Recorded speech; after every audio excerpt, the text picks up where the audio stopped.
Akawalu kotani ina abdatin filano ummata yomu mo'ani illa fisini dano. Akawalu kotani ina abdatin filano ummata yomu mo'ani illa fisini dano. Akawalu kotani ina abdatin filano ummata yomu mo'ani illa fisini dano. Akawalu kotani ina abdatin filano ummata yomu mo'ani illa fisini dano.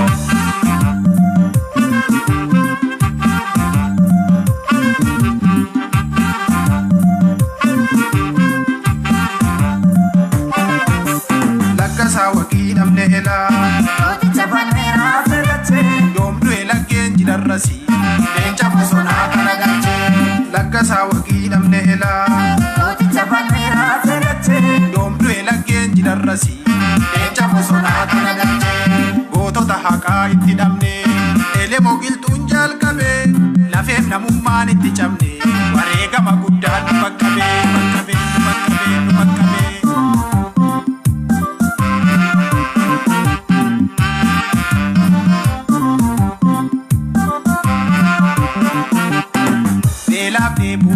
Tankif jetti ummata Oromoo rukkutani galata qabdu warri kufaa kaayyoo jaalleewwanii tiksitani akka malee ejjetanii maal gochuudhaaf dachee komatanii jarri tokkuma eeggadhu kaa irsatti jaartii namatanii.